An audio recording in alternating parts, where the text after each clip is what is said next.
हुजूर की ये उम्मत गुनहगार तो हो गई है लेकिन गद्दार नहीं है, गद्दार नहीं है। आज भी अगर इनसे कह दो, चाहे वो किसी भी तरह का अमल रखता हो, हुजूर की इज्जत की बात आई तो अपनी गर्दन लेकर हाजिर होने को तैयार। आज मैं तुमसे कह रहा हूं, उन्होंने कहा था, ऐ नौजवानों, ऐ रसूलुल्लाह के शहदाइयों, तुम्हारी इम्तिहान का दिन है, आज तुम्हारे इम्तिहान का दिन है।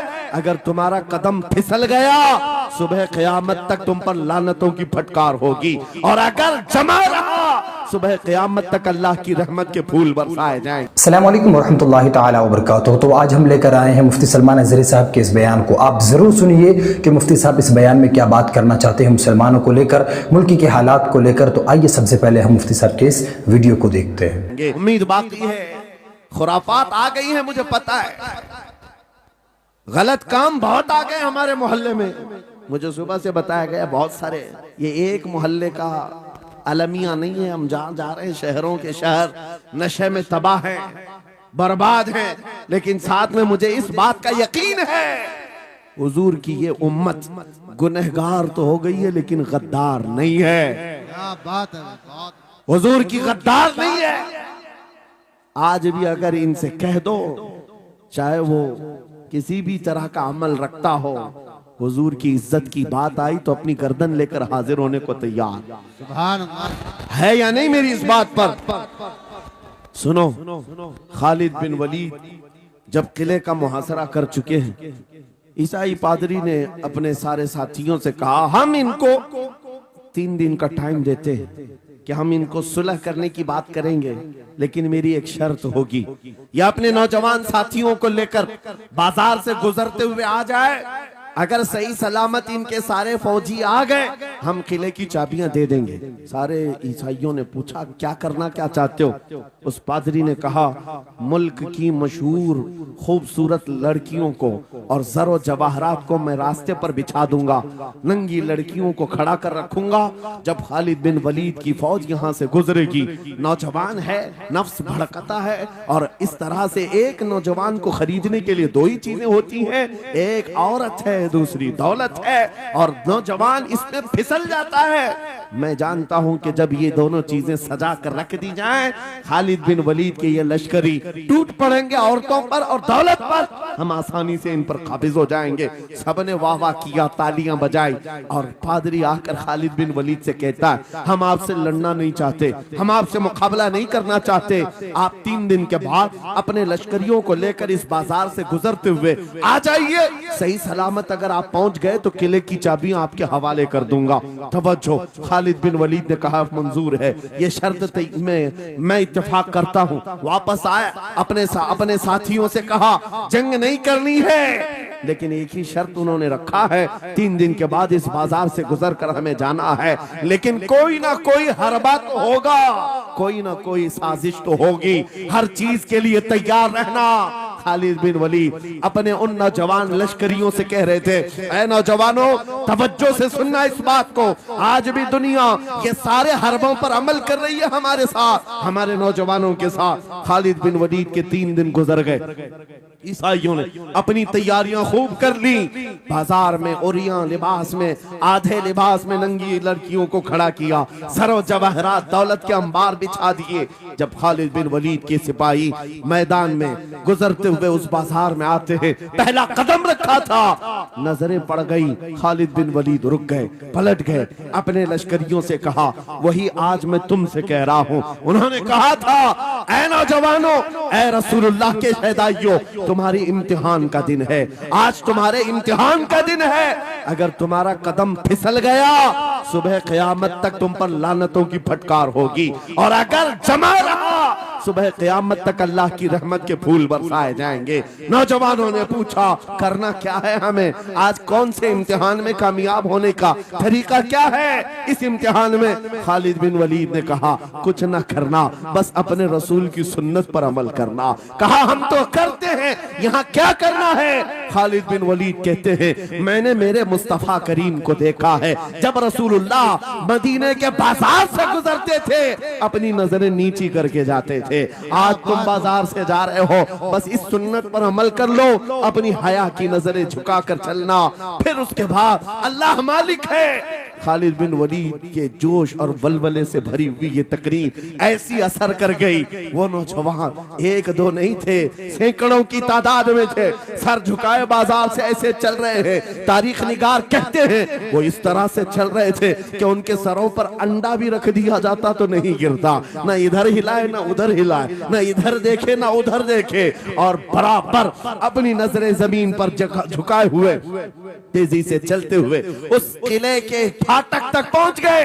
वहां वो पादरी साहब इंतजार में थे, भटक गए होंगे, औरतों से भिड़ गए होंगे, दौलत जमा कर रहे होंगे, मगर ये दीवाने ठुकराते हुए हर दौलत और उरियानियत को उस किले के फाटक तक पहुंच गए।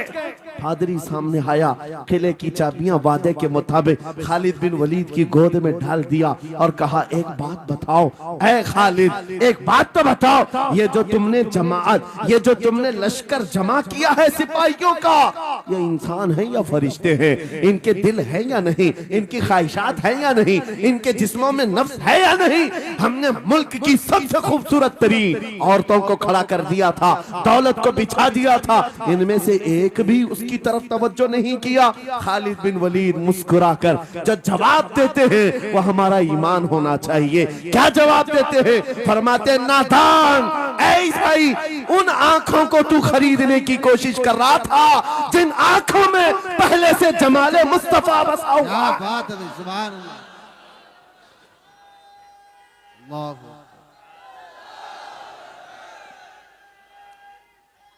या रसूल,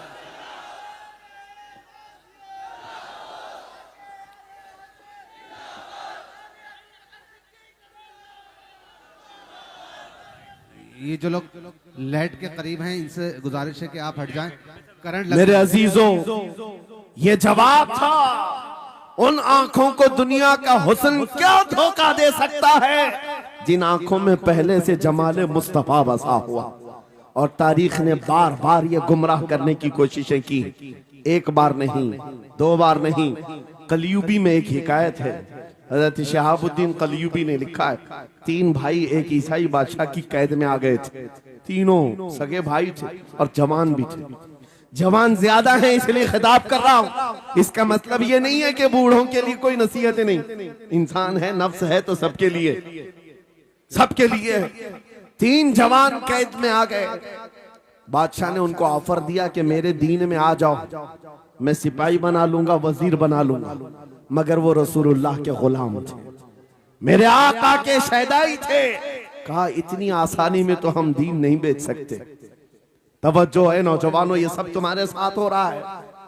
दौलत तुम्हें दिखाकर, हुस्न तुम्हें दिखाकर अगर दुनिया खरीद सकती है तो लानत है ऐसे तुम्हारी जिंदगी पर, तुफ है। फिर वो कैसा ईमान वाला है, कैसा मुसलमान है जिसने अपने नबी की मोहब्बत को हल्की चीज में बेच दिया?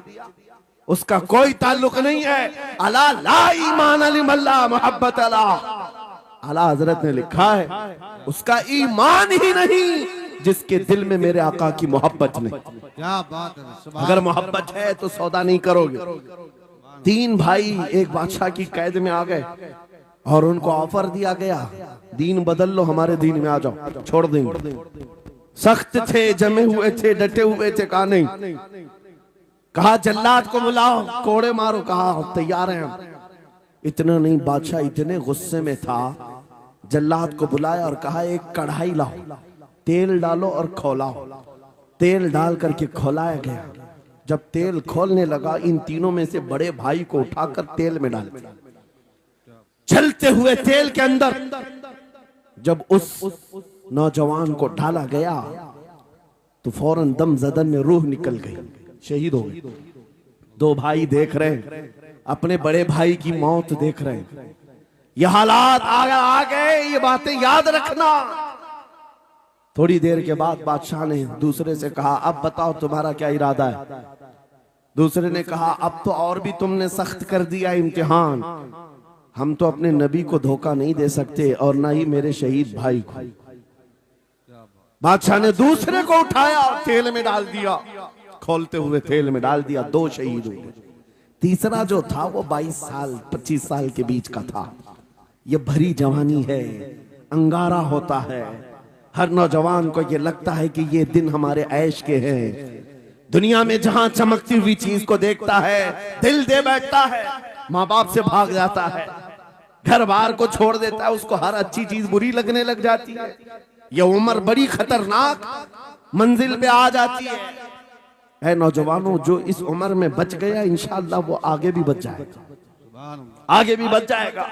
22 साल का खड़ियल जवान है जिसके सामने उसके 2 भाइयों को खोलते हुए तेल में डाला गया, उसकी कैफियत क्या होना चाहिए? अब पूछा गया तुम्हारा क्या इरादा है? कहा इस तरह तुम 100 बार भी तेल में डालोगे तो मैं यही कहूंगा मेरा रसूल मोहम्मद सुभान अल्लाह सल्लल्लाहु। तो जैसा कि आपने अभी मुफ्ती सलमान अज़हरी साहब के इस बयान को आपने सुना कि किस तरह ये मुल्क के हालात के बारे में, मुसलमानों के बारे में और ख़ास करके जिस मसले के बारे में उन्होंने बयान दी है, इन तमाम चीज़ों में अगर कोई बातें आपको सही लगी हो तो वीडियो में ज़रूर कमेंट करें और इसी तरह और वीडियोस जानने के लिए, देखने के लिए आप मेरे इस चैनल को ज़रूर सब्सक्राइब करें। अस्सलामु अलैकुम वरहमतुल्लाहि तआला व बरकातुहू।